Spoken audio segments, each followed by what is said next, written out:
Благодарам, председателе. Значи, согласно ставовите 1 и 2 од членот 70 на Деловникот за работа на Собранието на Република Македонија, го предлагам Законот за дополнување на Законот за враќање на дел од данокот на додадена вредност на физичките лица по итна постапка. Со овој предлог закон предлагаме во услови на прогласена кризна состојба до 30 април 2023 година секој викенд да се овозможи целосен поврат на ДДВ за граѓаните кои што ќе купуваат прехранбени производи. Да потсетам дека во текот на 2020 година, во четвртиот пакет на антикризни мерки, а заради тогаш ковид пандемијата, беше предвиден само еден викенд без ДДВ во периодот 10, 11 и 12 октомври. Резултатите од истиот беа под очекувањата на тогашната влада, предводена од тогашниот Зоран Заев. Се сеќавате дека во 2020 на 15 јули се одржа парламентарните избори на кои што Зоран Заев беше носител на една изборна единица и нели кандидат за премиер, потоа и стана премиер, и тогаш во програмата, односно во ветувањата за изборите 2020 година, истиот тој Зоран Заев вети дека во септември месец секој викенд, значи 4 викенди од септември, граѓаните ќе користат нели оваа повластица за викенди без ДДВ и дека при тоа ќе биде одземена сумата која што ќе ја плателе како данок на додадена вредност. Ама изборите во јули завршија, следуваше месец август, може би тогаш Зоран Заев отишол на одмор, па некое сидро силно го имало повлечено и од таа траума изумил на овие ветувања, така да септември месец помина и кога ВМРО ДПМН увиде дека ова ветување нема абер да се реализира, тогаш сигнализиравме на тоа дека Зоран Заев заборавил на ова ветување, па беше приморен во октомври да обезбеди само еден викенд без ДДВ. И тогаш се предвидуваа нивни проекции, беа нели од стручњаците дека ќе се направи обрт за време на овој викенд на овие 3 дена од 280 милиони евра, 300 милиони евра, за на крајот повратот кој што го планираа да биде 17 милиони евра, изнесуваше само 1,1 милион евра, и ова е нели уште едно од многуте промашувања на тогашниот премиер Зоран Заев. Да напоменам и на тоа дека за време на овој викенд без ДДВ, доста се манипулираше со цените кои што во петокот вечер се менуваа, се покачуваа за да нели испадне реално она што ќе го плаќаат граѓаните и покрај тоа што им се враќаше ДДВ-то, но тогаш пазарната инспекција не излезе на терен за да увиди дека некој манипулира со овој ветен проект за граѓаните. И се сеќавате дека тогаш наместо прехранбени производи, кога увидоа дека слабо се излегува на овој викенд без ДДВ,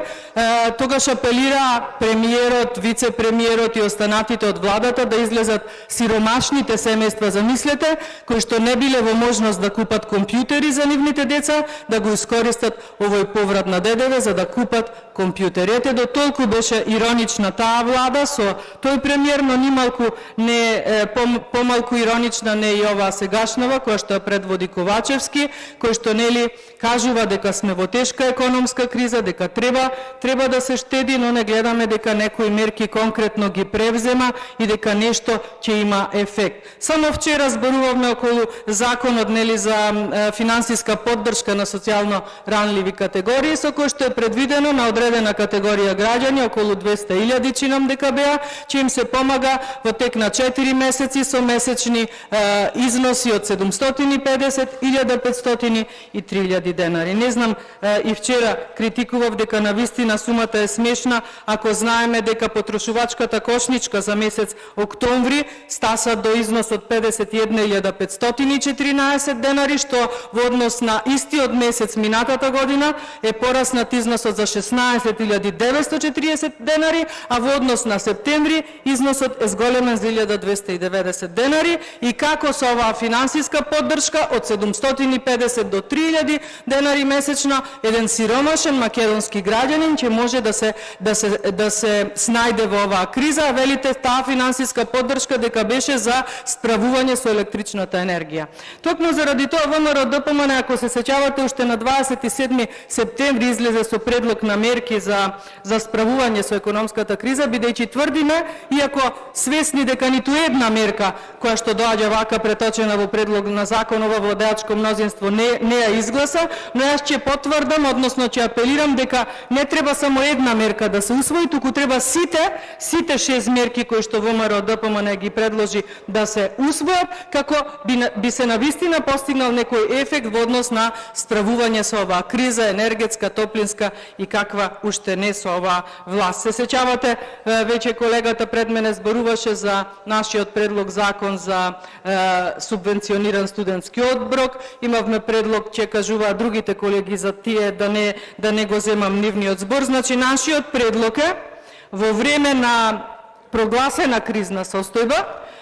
сите викенди, не само еден, не само во тек на еден месец, туку се додека трае прогласена кризна состојба, да на граѓаните им се овозможи да имаат викенди без ДДВ. Мислиме овде само за прехранбените производи, односно да не ги плаќаат тие 5% за прехранбени производи или да им се вратат преку овој закон. Затоа велам денес, а со оглед на општиот пораст на цените, особено за прехранбените производи, кои што се пораснати за околу 30%, инфлацијата е точно близу 20%, но она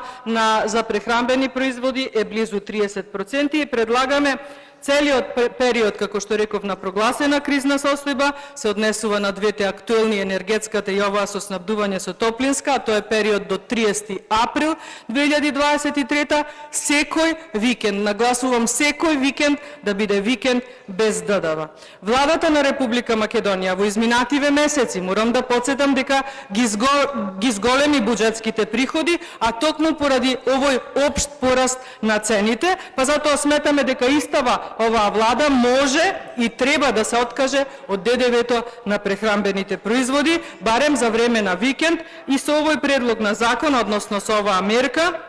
и тоа како, цениме дека реално ќе им се помогне на македонските граѓани со тоа што нема да го плаќаат, како што реков, делот од 5% кој што е наменет за ДДВ за прехранбени производи. Враќањето на овој данок предлагаме да се врши на трансакцијска